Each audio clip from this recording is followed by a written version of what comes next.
Hi hello ನಮಸ್ತೆ welcome back to another video. ನೀವು ನಿನ್ನೆಯಿಂದ ಟಿ ವಿಯಲ್ಲಾಗಲಿ ಮೊಬೈಲಲ್ಲಾಗಲಿ ಸಾಮಾಜಿಕ ಜಾಲತಾಣಗಳಲ್ಲಾಗಲಿ ನೋಡಿರ್ಬೋದು ನ್ಯೂಸು. ಪ್ರದೀಪ್ ಈಶ್ವರ್ ಅವರಿಗೆ ಕಾರ್ಯಕರ್ತರಿಂದ ಚಪ್ಪಲಿ ಎಸೆತ ಅಂತೇಳಿ ನ್ಯೂಸ್ ನೋಡಿರ್ಬೋದು. ಇದು ತುಂಬಾ ಇಂಟ್ರೆಸ್ಟಿಂಗ್ ಆಗಿದೆ. ಯಾಕಂತ ಹೇಳಿದ್ರೆ ಚಪ್ಪಲಿ ಎಸೆದವರು ಬಂಧನ ಕೂಡ ಆಗಿದೆ, ಅದು ಬೇರೆ ವಿಷಯ. ಇವರಿಗೆ ಚಪ್ಪಲಿ ಯಾಕೆ ಎಸೆದ್ರು, ಇವ್ರದ್ದು ಯಾಕೆ ನ್ಯೂಸಲ್ಲಿ ಇಷ್ಟೆಲ್ಲ ಬರ್ತಾ ಇದೆ, ಅದು ಏನು ಅಂತೇಳಿ ಪಿನ್ ಟು ಪಿನ್ ಡೀಟೇಲ್ಸ್ ನೋಡೋಣ. ಓಕೆ, ಸುಮ್ಮನೆ ಟೈಮ್ ವೇಸ್ಟ್ ಮಾಡೋದು ಬೇಡ, ವಿಚಾರಕ್ಕೆ ಹೋಗೋಣ ಡೈರೆಕ್ಟಾಗಿ. ಇವಾಗ ನೀವು ಕಳೆದ ಒಂದು ವಾರದಿಂದ ಈ ನ್ಯೂಸನ್ನು ನೀವು ಫಾಲೋ ಮಾಡ್ತಾ ಇದ್ರೆ, ಇವಾಗ ಆಲ್ರೆಡಿ ಬಿಡದಿ ಕೇಸ್ ಇದೆ, ಬಿಡದಿ ಟೌನ್ಶಿಪ್ ಇದು ಕೇಸ್ ಇದೆ. ಇದರಲ್ಲಿ ಆಲ್ರೆಡಿ ಡಿ ಕೆ ಶಿ ಅವರು ನಾವು ಬಿಡದಿಯನ್ನು ಟೌನ್ಶಿಪ್ ಮಾಡೇ ಮಾಡ್ತೀವಿ ಅಂತೇಳಿ ಹೊರಟಿದ್ದಾರೆ. ಬಟ್ ಫಾರ್ಮರ್ಸ್ಗೆ, ರೈತರಿಗೆ ಸಪೋರ್ಟ್ ಆಗಿ ಕುಮಾರಸ್ವಾಮಿ ಬಂದಿದ್ದಾರೆ, JDS ನ ಮುಖ್ಯಸ್ಥ. ನಾವು ಕೊಡೋದಕ್ಕೆ ಬಿಡಲ್ಲ, ನಾವು ಅದನ್ನು ಉಳಿಸ್ತೀವಿ, ನಾವು ಟೌನ್ಶಿಪ್ ಮಾಡೋಕ್ಕೆ ಬಿಡಲ್ಲ ಅಂತೇಳಿ ಕುಮಾರಸ್ವಾಮಿ ರೈತರ ಪರವಾಗಿ ಬಂದಿದ್ದಾರೆ. ಮತ್ತು ಬೇರೆ ಯಾರೂ ಬಂದಿಲ್ಲ, ರಾಜಕಾರಣಿಗಳು ಯಾರೂ ಬಂದಿಲ್ಲ, ಕುಮಾರಸ್ವಾಮಿ ಮಾತ್ರ ಬಂದು ನಿಂತ್ಕೊಂಡಿದ್ದಾರೆ. ಈಗ ಇವರು DK she versus HD Kumaraswamy ಅವರ ನಡುವೆ ಜಟಾಪಟಿ ನಡೀತಾ ಇದೆ. ಅದರ ಎಡೆಯಲ್ಲಿ ಮೊನ್ನೆ ಏನೋ ಒಂದು ಈ ಥರ ಮಾತಾಡಬೇಕಾದ್ರೆ ಕುಮಾರಸ್ವಾಮಿ ಅವರು ಟ್ವೀಟ್ ಮಾಡಿದರು. ಯಾರು? ಪ್ರದೀಪ್ ಈಶ್ವರ್ ಅವರು ಒಂದು ಸೈಟ್ ತೊಗೊಂಡಿದ್ರು ಚಿಕ್ಕಬಳ್ಳಾಪುರದಲ್ಲಿ, ಅದರ ಬಗ್ಗೆ ಟ್ವೀಟ್ ಮಾಡಿದರು. ನಿಮಗಿದು ಎಲ್ಲಿಂದ ಬಂತು, ಯಾಕೆ ಬಂತು, ಇದರಲ್ಲಿ ಏನು ಅಕ್ರಮ ಇದೆಯಾ ಅಂತೇಳಿ ಒಂದು ಕಮೆಂಟ್ ಮಾಡಿದರು. ಓಕೆ, ಅದೊಂದು ಟ್ವೀಟ್ ಮಾತ್ರ ಮಾಡಿದ್ದು, ಅಲ್ಲಿಂದ ಶುರು ಆಯಿತು ಈ ಪ್ರಾಬ್ಲಮ್. ನೋಡಿ, ಈ ಪ್ರಾಬ್ಲಮ್ಮು ಅಲ್ಲಿಂದ ಶುರುವಾದ ಪ್ರಾಬ್ಲಮ್ ಇಲ್ಲಿ ಶಾಸಕರಿಗೆ ಚಪ್ಪಲಿ ಎಸೆಯುವ ತನಕ ಬಂದು ನಿಂತು. ಅದು ಹೇಗಂತ ಪಿನ್ ಟು ಪಿನ್ ಹೇಳ್ತಾ ಹೋಗ್ತೇನೆ. ಇವಾಗ ಇವರು ಟ್ವೀಟ್ ಮಾಡಿದ್ರು, ಯಾರು? ಕುಮಾರಸ್ವಾಮಿ ಟ್ವೀಟ್ ಮಾಡಿದ್ರು, 1 ಎಕರೆ ಸೈಟನ್ನು ಚಿಕ್ಕಬಳ್ಳಾಪುರದಲ್ಲಿ ಪ್ರದೀಪ್ ಈಶ್ವರ್ ತೊಗೊಂಡಿದ್ದಾರೆ, ಅದಕ್ಕೆ ಎಲ್ಲಿಂದ ಕಾಸು ಬಂತು ಅಂತೇಳಿ ಟ್ವೀಟ್ ಮಾಡಿದ್ದಾರೆ. ಬಟ್ ಇಲ್ಲಿ ನಿಮ್ಗೆ ಗೊತ್ತಿರಬಹುದು ಏನು ಅಂತ ಹೇಳಿದ್ರೆ, ಪ್ರದೀಪ್ ಈಶ್ವರ್ ಅವರು ಚಿಕ್ಕಬಳ್ಳಾಪುರ MLA ಆಗೋದಕ್ಕಿಂತ ಮುಂಚೆ ಅವರು ಪರಿಶ್ರಮ ಅಂತ ಹೇಳುವಂಥ ಒಂದು ದೊಡ್ಡ ಕೋಚಿಂಗ್ ಸೆಂಟರ್ನ ನಡೆಸ್ತಾ ಇದ್ರು. ತುಂಬ ಸ್ಟೂಡೆಂಟ್ಸ್ ಇದ್ದಾರೆ, ಒಳ್ಳೆ ಇನ್ಕಮ್ ಕೂಡ ಇದೆ ಅದರಿಂದ. ಅವರು ಅದಕ್ಕೆ ಬೇಕಾಗಿ ಅದನ್ನು ಪರ್ಚೇಸ್ ಮಾಡಿರೋದು. ಅವರು ಡಾಕ್ಯುಮೆಂಟನ್ನು ಇಟ್ಕೊಂಡು ಬಂದು, ಅವ್ರು ಆ್ಯಕ್ಚುಲಿ ನಿಮ್ಗೆ ಗೊತ್ತಿರ್ಬೋದು, ಸ್ವಲ್ಪ ಅಲ್ಲ ತುಂಬ ಮಾತಾಡ್ತಾರೆ, ಲೆಕ್ಕಕ್ಕಿಂತ ಜಾಸ್ತಿನೇ ಮಾತಾಡ್ತಾರೆ ಪ್ರದೀಪ್ ಈಶ್ವರ್ ಅವರು. ಮತ್ತೆ ಮೈಕ್ ಸಿಕ್ಕಿದ್ರೆ, ಸ್ಟೇಜ್ ಸಿಕ್ಕಿದ್ರೆ ಕೇಳಬೇಡಿ, ಎಷ್ಟು ಬೇಕಾದರೂ ಮಾತಾಡ್ತಾರೆ. ಅದಕ್ಕೆ ಇವರು ಡಾಕ್ಯುಮೆಂಟ್ಸ್ ಇಟ್ಕೊಂಡ್ಬಂದರು. ನಾನು ಈ ಜಾಗಕ್ಕೆ ಇಲ್ಲಿಂದ ದುಡ್ಡು ತಂದಿದ್ದೇನೆ, ಇಷ್ಟು ಜಾಗ ಪರ್ಚೇಸ್ ಮಾಡಿದ್ದೇನೆ. ತಂದಿದ್ದು ಮಾತ್ರ ಅಲ್ಲ, ತಂದಿದ್ದು ಅದನ್ನು ಪ್ರೆಸ್ ಮೀಟಲ್ಲಿ ಸಬ್ಮಿಟ್ ಮಾಡ್ತಾರೆ, ತೋರಿಸ್ತಾರೆ. ಅದು ಮಾತ್ರ ಅಲ್ಲದೆ ಈ ಕುಮಾರಸ್ವಾಮಿ ಮಾಡಿರುವಂಥ ಅಲಿಗೇಷನ್ ಇದೆಯಲ್ಲ, ಇದಕ್ಕೆ ಅವರು ಪ್ರೂಫ್ ತಂದು ತೋರಿಸ್ತಾರೆ. ಅದು ಮಾತ್ರ ಅಲ್ಲದೆ ಕುಮಾರಸ್ವಾಮಿ ಅವರ ಬಗ್ಗೆ ಕೂಡ ಟೀಕೆ ಮಾಡೋಕ್ಕೆ ಶುರು ಮಾಡ್ತಾರೆ. ನಾನು ನಿಮ್ಮ ಥರ ಲೂಟಿ ಮಾಡಿಲ್ಲ, ಭ್ರಷ್ಟಾಚಾರ ಮಾಡಿಲ್ಲ, ಕಮಿಷನ್ ತಗೊಂಡಿಲ್ಲ, ಈ ಥರ ಎಲ್ಲ ಅಲಿಗೇಷನ್ ಮಾಡ್ತಾರೆ. ಮತ್ತು ನೀವು ಹೇಗೆ ನಿಮ್ಮ ಹೆಂಡತಿ ಹೆಸರಲ್ಲಿ, ನಿಮ್ಮ ಮಗನ ಹೆಸರಲ್ಲಿ ಅಲ್ಲಿ ಬಿಡದಿಯಲ್ಲಿ 32 ಎಕರೆ ಜಮೀನು ತಗೊಂಡ್ರಿ, ಮತ್ತು ನೀವು ಯಾಕೆ ವಾಚ್ ಕಟ್ತೀರಿ, ನಿಮ್ಮ ಹತ್ರ 7-8 ಕೋಟಿದು ವಾಚ್ ಇದೆ, ಈ ಥರ ಏನೆಲ್ಲ ಅಲಿಗೇಷನ್ ಮಾಡ್ತಾರೆ, ಅದು ನೀವು ನೋಡ್ಬೋದು. ಈ ಅಲಿಗೇಷನ್ ಮಾಡಿದ ತಕ್ಷಣ ಅದಕ್ಕೆ ಆ ಕಡೆಯಿಂದ ಕೌಂಟರ್ ಕುಮಾರಸ್ವಾಮಿ ಕೂಡ ಹೇಳ್ತಾರೆ, ನಾನು ನೋಡಿ HMTದು ವಾಚ್ ಕಟ್ಟಿದ್ದೀನಿ, ಇದು ಅಂಬೇಡ್ಕರ್ ಅವರ ಫೋಟೋ ಇರುವಂತಹ ವಾಚ್, ಈಗ ಜಾಸ್ತಿ ಏನು ರೇಟ್ ಇಲ್ಲ, ಈ ಥರ ಎಲ್ಲ ಕೌಂಟರ್ ಕೂಡ ಕೊಡ್ತಾರೆ. ಬಟ್ ಮೊನ್ನೆ ಅಲ್ಲ, ನಿನ್ನೆ 27 ತಾರೀಕಿನಂದು ಚಿಕ್ಕಬಳ್ಳಾಪುರದ ಕನ್ನಡ ಭವನದಲ್ಲಿ ಒಂದು ಫಂಕ್ಷನ್ ಇತ್ತು. ಫಂಕ್ಷನ್ ಅಂದರೆ ನಾಡಪ್ರಭು ಕೆಂಪೇಗೌಡ ಇದ್ದಾರಲ್ಲ, ಅವರದ್ದು ಜಯಂತ್ಯೋತ್ಸವ ಅಲ್ಲಿತ್ತು ಕನ್ನಡ ಭವನದಲ್ಲಿ. ಅಲ್ಲಿಗೆ ಚಿಕ್ಕಬಳ್ಳಾಪುರದ MLA ಬಂದಿದ್ದರು, ಪ್ರದೀಪ್ ಈಶ್ವರ್, DC ಇದ್ದರು, ಮತ್ತು ಆದಿಚುಂಚನಗಿರಿ ಮಠದ್ದು ಸ್ವಾಮೀಜಿಗಳಿದ್ರು. ಇವರೆಲ್ಲ ಅಲ್ಲಿ ಬಂದು ಆ ಫಂಕ್ಷನ್ ನಡೀತಾ ಇತ್ತು. ಫಂಕ್ಷನ್ ನಡೀತಾ ಇರಬೇಕಾದ್ರೇ ಆಟೋಮ್ಯಾಟಿಕ್ ಆಗಿ ಈ ಕುಮಾರಸ್ವಾಮಿಯನ್ನು ಇವರು ಇಷ್ಟೆಲ್ಲ ಟೀಕೆ ಮಾಡಿರ್ತಾರಲ್ಲ, ಯಾರು? ಪ್ರದೀಪ್ ಈಶ್ವರು. ಒಂದು ದೊಡ್ಡ ಗುಂಪು ಬಂದು ಈ ಕನ್ನಡ ಭವನದೊಳಗೆ ಬಂದು ಸೇರ್ತಾರೆ.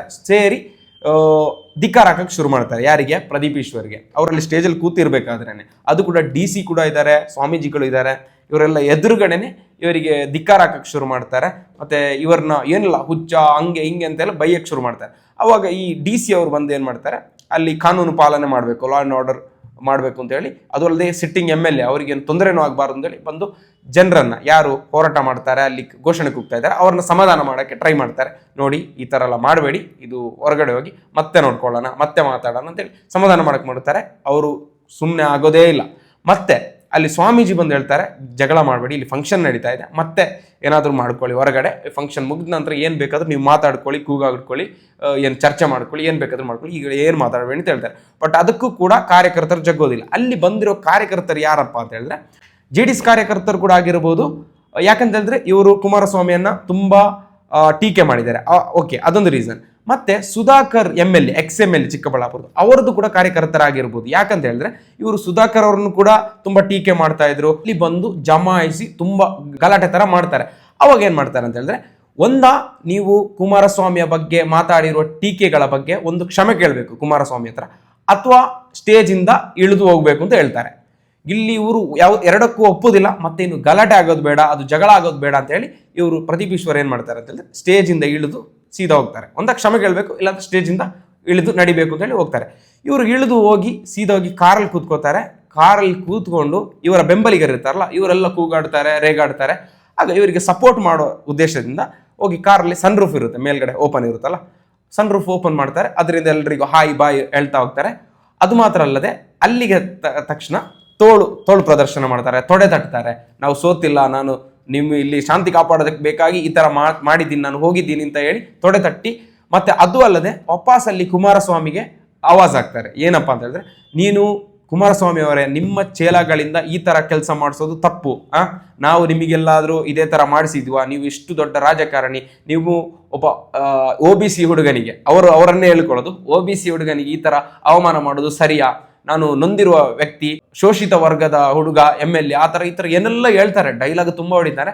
ಬಟ್ ಅದನ್ನೆಲ್ಲ ಹೇಳಿ ಹೊರಗಡೆ ಬರ್ತಾರೆ. ಬಂದು ಇವರು ತೋಳು ತಟ್ಟಿ ಮಾತಾಡಿ ಹೋಗ್ಬೇಕಾದ್ರೆ ಯಾರೋ ಒಬ್ರು ಆಕ್ರೋಶಿತ ವ್ಯಕ್ತಿ ಈ JDS ಅಥವಾ BJPಯ ಕಾರ್ಯಕರ್ತರ ಕಡೆಯಿಂದ ಒಂದು ಚಪ್ಪಲಿ ಬಿಸಾಡ್ತಾರೆ. ಅದು ಆಲ್ರೆಡಿ ನಿಮಗೆ ಫುಟೇಜ್ ಅಲ್ಲಿ ಕಾಣಿಸ್ಬೋದು, ವಿಡಿಯೋ ಕೂಡ ಇದೆ, ತುಂಬಾ ವೈರಲ್ ಆಗಿತ್ತು. ಯಾರೋ ಚಪ್ಪಲಿ ಬಿಸಾಡ್ತಾರೆ. ಚಪ್ಪಲಿ ಬಿಸಾಡಿದ್ದು ನೇರವಾಗಿ ಅವರು ಎದುರೋಗಿ ಬೀಳುತ್ತೆ. ಯಾರು? ಪ್ರದೀಪ್ ಈಶ್ವರ್ ಅವ್ರಿಗೆ ಬೀಳಲ್ಲ, ಅವ್ರ ಎದುರೋಗಿ ಬೀಳುತ್ತೆ. ಯಾರದೋ ಪೊಲೀಸ್ರವರ ಮೈ ಮೇಲೆ ಬೀಳುತ್ತೆ ಈ ಚಪ್ಪಲಿ. ಆಗ್ಲೇ ಇವರು ಟಕ್ಕಂತ ಕಾರ್ ಒಳಗಡೆ ಕೂತ್ಕೋತಾರೆ, ಸನ್ ರೂಫ್ ಕ್ಲೋಸ್ ಮಾಡ್ತಾರೆ, ಇವ್ರು ಹೋಗ್ತಾರೆ.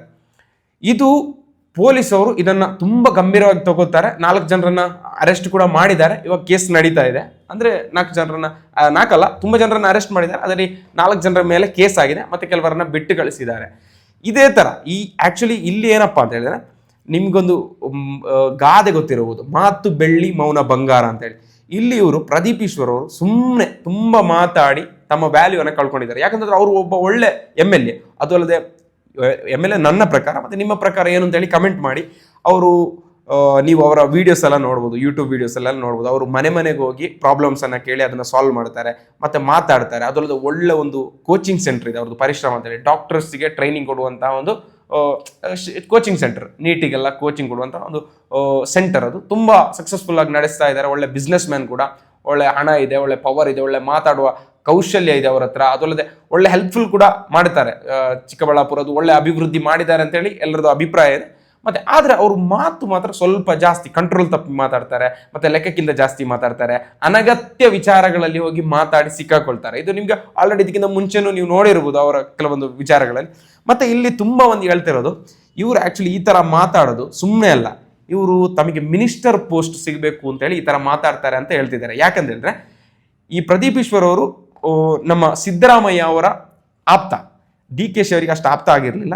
ಈಗ ಬಿಡದಿ ಟೌನ್ಶಿಪ್ ಆದ ನಂತರ ಮುಖ್ಯಮಂತ್ರಿ DK ಶಿವಕುಮಾರ್ ಆದ ನಂತರ ಅವರ ಆಪ್ತತೆಯನ್ನು ಪಡೆಯಲೇಬೇಕು. ಇಲ್ಲ ಅಂತ ಹೇಳಿದ್ರೆ ಸಚಿವ ಸ್ಥಾನ ಸಿಗಲ್ಲ.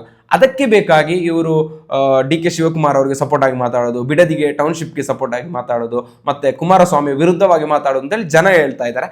ಮತ್ತೆ ಇಲ್ಲಿ ಇನ್ನೊಂದು ಪ್ರಾಬ್ಲಮ್ ಏನಂತಂದ್ರೆ, ಇವಾಗ ಇವರು ಮಾತಾಡೋದೆಷ್ಟೋ ಮಾತಾಡಿದ್ದಾರೆ, ಬಟ್ ನೆಕ್ಸ್ಟ್ ಟೈಮ್ ಇನ್ನು 2 ವರ್ಷನೇ ಇರೋದೆ ಎಲೆಕ್ಷನ್ಗೆ, ಅವಾಗ ಇವರಿಗೆ ಪ್ರಾಬ್ಲಮ್ ಹಾಗೆ ಆಗುತ್ತೆ. ಹೇಗೆ ಅಂತ ಹೇಳ್ತಾನೆ. ಈಗ ಅವರು ಕುಮಾರಸ್ವಾಮಿ ಅವ್ರನ್ನ ಟೀಕೆ ಮಾಡಿರ್ಬೋದು, ಅಥವಾ ಸುಧಾಕರ್ ಅವ್ರನ್ನ ಟೀಕೆ ಮಾಡಿರ್ಬೋದು. ಆದ್ರೆ ನೆಕ್ಸ್ಟ್ 2 ವರ್ಷ ಕಳೆದ ನಂತರ ಅದೇ JDS ಅಥವಾ BJP ಎಲ್ಲಾದ್ರೂ ಮೈತ್ರಿ ಆಗಿ ಎಲೆಕ್ಷನ್ಗೆ ಕರ್ನಾಟಕದಲ್ಲಿ ನಿಂತ್ರೆ ಚಿಕ್ಕಬಳ್ಳಾಪುರದಲ್ಲಿ ಪ್ರದೀಪ್ ಈಶ್ವರ್ಗೆ ಸೋಲು ಕಟ್ಟಿಟ್ಟ ಬುತ್ತಿ. ಯಾಕಂತ ಹೇಳಿದ್ರೆ, ಅವರು ಇಬ್ರು ಸೇರಿ JDS ಇದೆ, ಕಾಂಗ್ರೆಸ್ ಇದೆ, BJP ಇದೆ. ಆದ್ರೆ BJP ಹಾಗೂ JDS ಮೈತ್ರಿ ಆಗಿ ಒಬ್ಬ ಕ್ಯಾಂಡಿಡೇಟ್ ಅನ್ನು ನಿಲ್ಲಿಸಿದ್ರೆ ಅಲ್ಲಿ ಪ್ರದೀಪ್ ಈಶ್ವರ್ ಅವರಿಗೆ ಗೆಲ್ಲೋದಕ್ಕೆ ಅಷ್ಟು ಈಸಿ ಇಲ್ಲ, ತುಂಬಾ ಟಫ್ ಇದೆ. ಯಾಕಂದ್ರೆ ಎರಡು ಪಕ್ಷದ ಓಟು ಒಂದೇ ಪಕ್ಷಕ್ಕೆ ಬೀಳುತ್ತೆ, ಅದು ತುಂಬಾ ಪ್ಲಸ್. ಅದೇ ತರ ಹೇಳ್ತಿದ್ದಾರೆ. ಇಲ್ಲಿ ಮಾತನ್ನ ಕಂಟ್ರೋಲ್ ಮಾಡದಿದ್ರೆ ಅವರು ಗಳಿಸಿರುವಂತಹ ಫೇಮ್, ಅವರು ಗಳಿಸಿರುವಂತಹ ಅಧಿಕಾರ, ಪದವಿ ಎಲ್ಲ ಹೋಗ್ಬೋದು ಅನ್ನೋದಕ್ಕೆ ಇದೊಂದು ಉದಾಹರಣೆ. ಮತ್ತೆ ಪ್ರದೀಪ್ ಈಶ್ವರ್ ಅವರು ಮಾತಾಡೋ ಶೈಲಿ ಮಾತ್ರ ಸ್ವಲ್ಪ ಜಾಸ್ತಿ ಅಂತ ಮಾತ್ರ, ಮತ್ತೆ ಅವರು ಮಾಡೋ ಕೆಲಸ ಎಲ್ಲ ತುಂಬಾ ಚೆನ್ನಾಗಿ ಮಾಡ್ತಾರೆ ಅನ್ನೋದು ನನ್ನ ಅಭಿಪ್ರಾಯ. ನಿಮ್ಮ ಅಭಿಪ್ರಾಯ ಏನು ಅಂತ ಹೇಳಿ ಕಮೆಂಟ್ ಬಾಕ್ಸ್ ಅಲ್ಲಿ ತಿಳಿಸಿ. Thank you for watching.